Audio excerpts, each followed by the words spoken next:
Let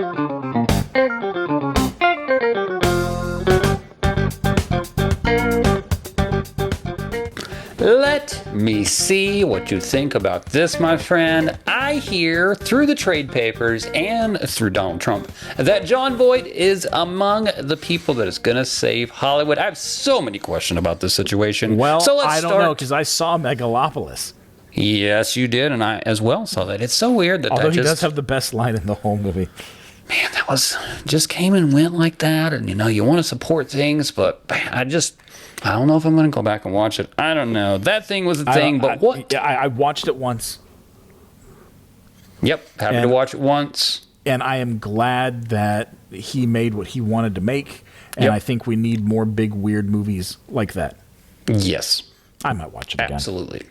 I'll show and my the only wife. way that happens is if they save Hollywood in L.A., that's actually where I want to start with this. I'm just fascinated by this idea that Hollywood has always been in LA. That's always been number one. But so many places over the last 20 years have begun to separate themselves from what they do out there. There's not been the tax incentives in California. All those other little things that other places do, LA was not doing and California was not doing.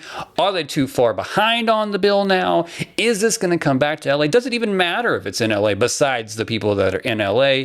How's the business doing? That's my question. Matt, go. Well, I mean, you already have people who have set up studios elsewhere, and they've invested a lot of money to do so. Like the stuff in Georgia is not going away anytime soon. It is not. And it's also like, isn't it North Carolina's getting another one? And I believe you're correct. Vegas as well. The one in Vegas that's going in. It seems like everyone wants to shoot everywhere but LA. And it feels like The Simpsons, like, you got greedy, Martin. When I started college, we went to go, the first thing we ever did in terms of movies, we participated in the 24-hour Ed Wood video race, right? Nice. And we went to go shoot on our campus. Second, I put a tripod down. We had campus cops come up to us and say, "Hey, you got to stop." I'm like, what? I'm like, no. I go to the cinema school here. And they're like, no. Do you have a permit? I'm like, a permit to shoot in our school? And they're like, yeah. All these buildings are copyrighted. You have to have a permit. I'm like, okay, well, how much is one? They're like, it's about $5,000 a day. This is 24 years ago. And it's like, wait, so I can't shoot on my own campus? Okay. That's a little greedy. It is a bit greedy. And it's just gotten worse. But it's not just the fact that, things are expensive out in LA. It's the fact that people have been shooting in, Toronto for 35 years, right? Yep. A lot of TV shot in Toronto. A lot of TV shot down in New Zealand and Australia. Mm-hmm. And every time you've had one of these show that's like shooting elsewhere and it gets big, it kind of pops up around them, right? And that just feeds more productions. We need to shoot in LA again. But if we spread it around, that probably isn't the worst thing, because then you don't have to force everyone to go live in LA. Yeah, it'd be nice to have some choices in that way. Yeah. There was such a need for so long to make sure that the background, for example, you were in places that worked. But you know what? Between the technology and people just not caring anymore, some of that stuff has just been eliminated. Yeah. So you can shoot whatever you want to in Atlanta and just be like, yep, it's the Himalayas, and nobody really questions it. Yeah, also, it started out in LA because they had reliable weather. Sure. Weather nowhere is reliable now. Apparently Paris today, it's May 4th, right? Paris just got a huge storm with lots of hail. And it's May 4th. Right. We're at that point where you can have blizzards and tornadoes in February in LA. So, yeah, who cares? We're not making beach movies anymore, so like, doesn't matter. I do miss a good beach movie. They it's only made better them for production. for like 19 months.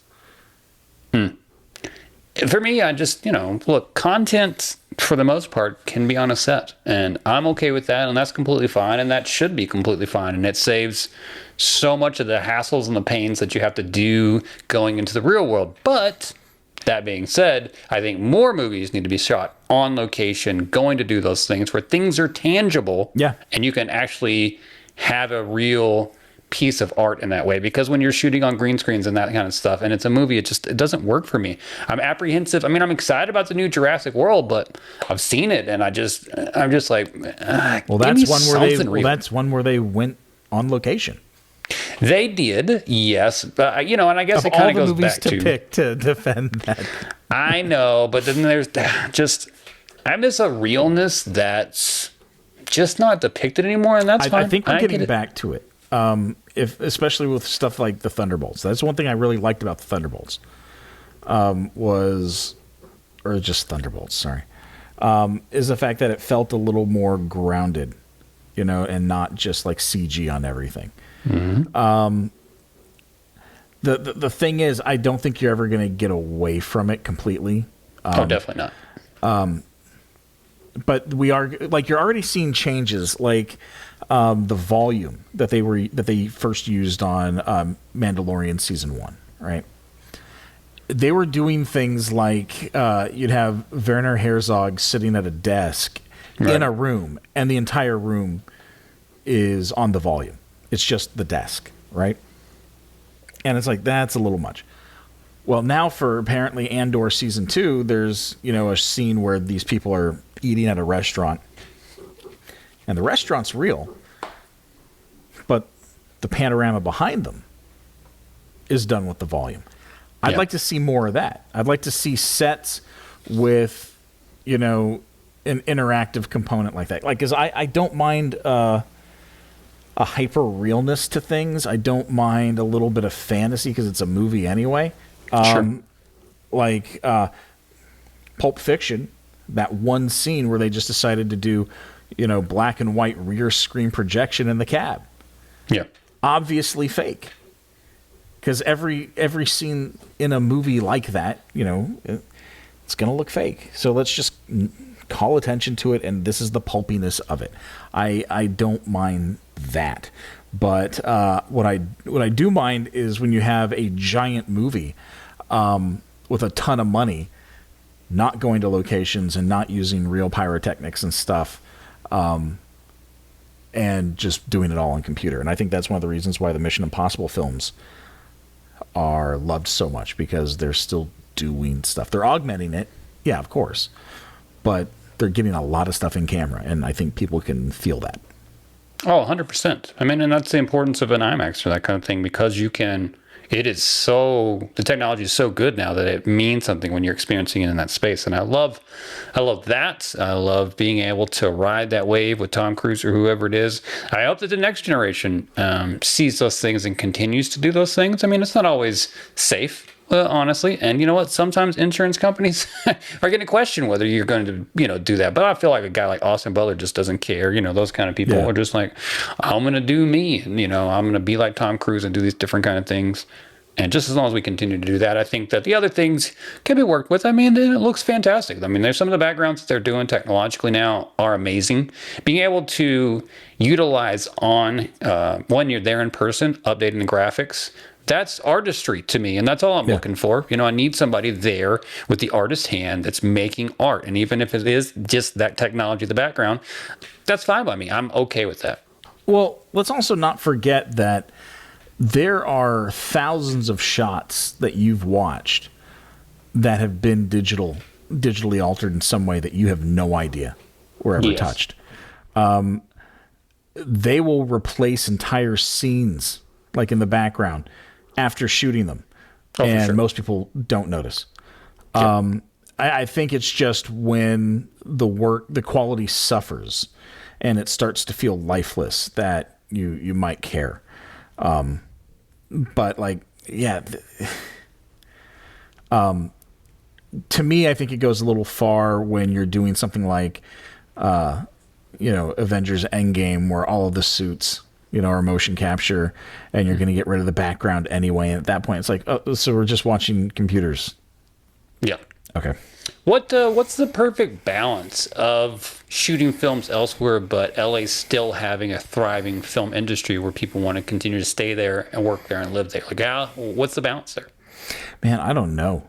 I don't know, because people have been wanting the industry to expand out of LA for so long so they wouldn't have to all move there. And now that it has, everyone's like, no, we got to go back to shooting in LA. Exactly. And I think it's because LA is like losing its identity because movies aren't being shot there, and it doesn't seem like people care about movies anymore. And it's a city built on the movies. Sure. And when you're having famous theaters closed down left and right, and you're having places getting bulldozed for no good reason, it's just they don't care about the history, and everything that's gone into making LA what it is. Now that there's like a little bit of a personality crisis, I think people are realizing, oh, maybe we shouldn't expand. But, I think it's good for everybody if you can get work in this stuff and not have to move to one place, because I mean, if you grew up in the South and you like it, it'd be great for you to be able to go to Atlanta and work in the movies instead of, being 1,700 miles away from your friends and family. What? Yes, Steph definitely agreed. What's the...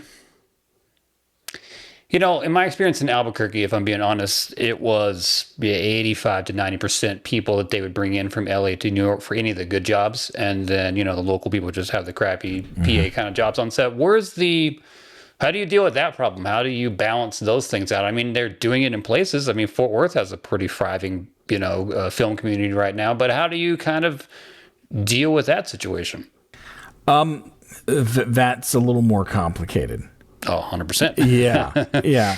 Because you're still relying on like a lot of those, like your DP, the editor, all these people, usually part of a union. And you kind of have to be out there to be in it. Yep. So I don't know. Because the unions exist for a reason. We need them. But when you're only getting like PAs and stuff locally, that can be an issue. It's a big problem. So I don't know how to change that. I think a lot of it is you're going to have to start. Okay, back when TV first started, there were a lot of productions that were done at the local level. Sure. Right. A lot of TV shows got started that way. A lot, like Mystery Science Theater got started as people at a local station. And it seems like by losing the localness of things, we've kind of lost a lot of identity for parts of the country. Like you used to program movies to play in some areas of the country, not others, right? Sure. Yep. And that doesn't really happen anymore. My point is, it feels like instead of all of the TV shows that we watch on Netflix and Paramount being created by people in LA, it'd be good if the creation of it started elsewhere. And then you could hire people locally more than this happening now.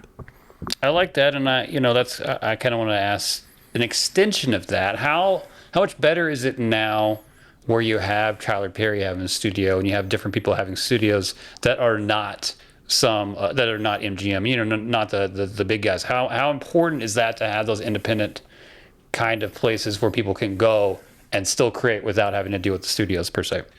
Ask, Roger Corman how important it was, right? Yeah. Yeah. It's incredibly important. the more voices we can get out there, the better. Because you never know where a hit is going to come from. Like, let's go back to Highlander. The people who made Highlander, they used to do this thing where they would buy up scripts from people and basically like pay them a percentage of whatever the final budget was going to be. And they always kept their budgets low. And this is all secondhand that I heard. So allegedly for all this. And basically they would keep the budget low so they really wouldn't have to pay the writer, right? They get scripts for next to nothing. So anyway, they got Highlander from a guy who wrote it for a class at UCLA. Like, he was in college and he sold it to them. And they wanted one name star so they could get people overseas to buy it. And they got Sean Connery, but he said, I don't want to play Connor. I want to play Ramirez. And they're like, oh, okay. And he goes, well, what about this new kid, Christopher Lambert? How about we get him? And he had just done a movie that hit huge. And all of a sudden, their tiny little budget ballooned. Because now they have 2 stars attached. And that movie spawned, like 5 sequels, like 5 years of a television show. A crap ton, yes. All sorts of stuff. And it was never supposed to be a big hit. And if it had gone through a regular studio, it wouldn't have been a big hit. It needed that scrappiness. The first Ninja Turtles movie, independently produced for like $3 million and made all the money. We need more people to throw their hats into the ring, because you never know where, like I said, you never know where a hit's going to come from. So, if you're only having the stuff fed to you from, conglomerates, like, when is something new and different going to hit? When is something going to spark, You just never know. Yeah. It's magic. That's why it's movie magic, baby. Well, I don't think that's why the term's used, but we'll go with it. What? Shenanigans, sir. Shenanigans. The micro budget place, the mumblecores of years past. Where are we going to see the next one of those? The place that can get out to the people for like base rock bottom zero. Again, you said Roger Corman earlier. Where are you looking for filmmakers and I've been thinking about like this that? a lot, because we really need a new Canon Films. Yes. We need a new Canon Films in the worst way. Because now it seems like those kinds of movies, when they're doing a ripoff, they're just doing a ripoff. But for some reason, it seemed like the Canon movies were, everyone's like, okay, we're going to rip off Terminator or whatever, but let's make it our own. Let's make it really good. Right. For some reason, there seems to be a loss of that. But we need really good B movies.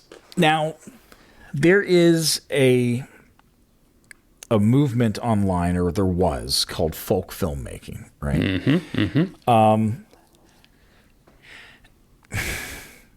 And for a minute, it seemed like those might pop off. But one of the issues that I found with it is a lot of the people who do folk films are basically giving them away for free online, right? Right. They use copyrighted music. Ah. And you can't sell them, but it's not for that. I get that. But I think on a smaller level, when you're watching a movie that obviously doesn't have a budget and doesn't have anyone that you know in it, when you hear, a Rolling Stones song, it screams not professional, right?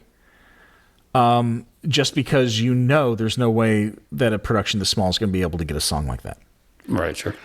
And I think that if these folk film productions worked a little harder on finding better music that was original, Okay. I think people could take it more seriously, and I think then you could get something to pop off. But I mean, there's some movies there that have 500,000 views online. That's not insignificant. It's not. The problem is I don't know where new stuff is really going to pop because everything's so fractured, and all of this, and you'll have a movie like Skinamarink, Right. Make a couple million at the box office. I think like 10 million. I can't remember. It was something crazy for a movie where you're basically shooting empty rooms. Like no one could have predicted that would make money in the theater. So I don't know. I don't know how the next thing's gonna, or where the next thing's gonna come from. I'm fascinated to see. It certainly wasn't Apple Films, that's for damn sure. Little things on TikTok. Maybe that's our outlet. I don't honestly know. I do know that I'm glad people are still out there producing stuff that you. This is just a random question just for you. This is a local Dallas question. Did you ever work on those movies with? I believe it was Dolph Lundgren. He shot like 4 and Waxahachie with the director. No? Okay. No. See, I love that kind of stuff. Give me some more action stuff. I know you always make fun of me for those kind of movies, but you know what? I love the series of Liam Neeson movies, that kind of stuff, and I think that they can utilize that kind of filmmaking. You bring in one of those persons, and it doesn't have to be an action thriller. It could be any kind of thing, but you bring in one big actor or actress, do those things, do a few of those. I'm on board, and you can build a whole empire just off of that alone. Yeah, I mean, but still, there's we talked about this. There is some weird stylistic difference where back in the 80s and 90s, if a movie was a B movie, it still felt like a movie, True. right? And now when you have something that's direct to video, it really feels it. And I don't know why. I can't put my finger on it. But they look different. They feel different a lot, like most of the time. So I'm curious, what have you seen? And I like that observation. I agree with that as well. But if you're going to go horror realm, who's somebody or what's a film that you've seen that did that properly, that did it well? To even be like, this is the example that proves the theory that of this.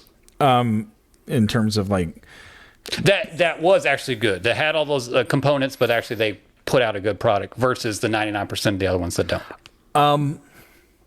even though I'm not, I don't know how to put this. I really respect the Terrifier movies. Oh, okay. And I like Terrifier 3 a lot.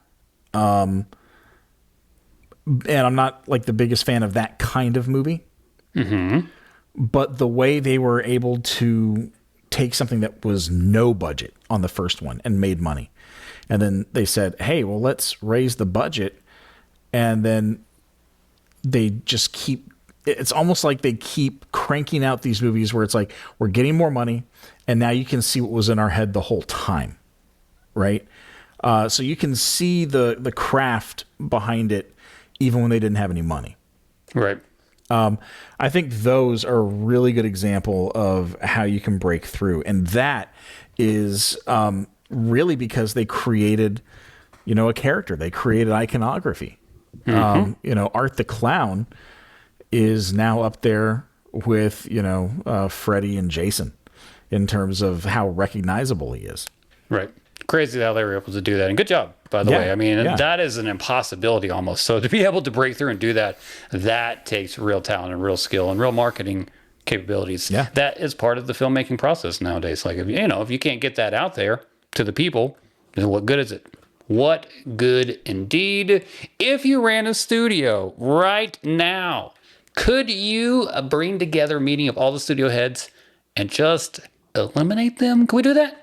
No, because it has nothing to do with the studios for most of them anymore. It's the corporations that own them. Yeah, what you really need are like diehard movie people. Yeah. Doing it. Not to say that they aren't out there running these things. They are, but I think it would be better if they had to live and die by their movies and their movies alone and not just being part of a bigger balance sheet. I dig that. If only. Yeah. If only. Matt, we have made it to the end of another Matt Men Movies podcast where we talk about all things movies and some other things. The racist of the show today is... You. First of all, it was going to be you because you didn't go watch Sinners. You went to watch the Marvel thing anyhow. Instead of Sinners, I'm just saying, I don't know, My just wife maybe. did not want to see Sinners because she thought it would be too intense in the theater for her.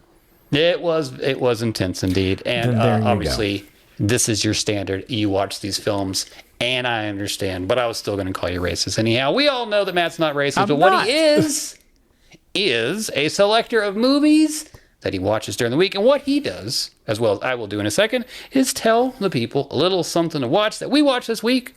So, Matt, I hand it over to you. You tell the people, what have you been enjoying with your eyeballs? Thunderbolts. I was really lukewarm on all the marketing and heard some great stuff about it. So went to see it, and it's not going to change your life, but it was fun.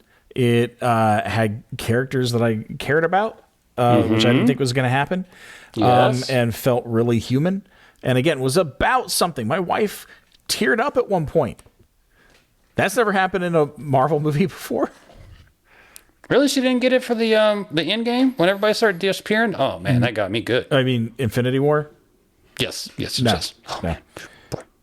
Got me old heartstrings, man. The old heartstrings. Let me tell you, I was hanging out at my local film bar the other day. Another one of the great places to watch movies in Tucson. It is a film bar, so you can drink and watch movies. They had a regular in the other day. I'm going to guess. I was drunk at the bar. I don't particularly know, but he was very serious about his movies. And he had a movie that I said, oh my gosh, you are watching that. I need to watch that as well. A little guy, Michelle Hankey. The White Ribbon People. I have talked about this horrific movie before, and I'm going to talk about it again.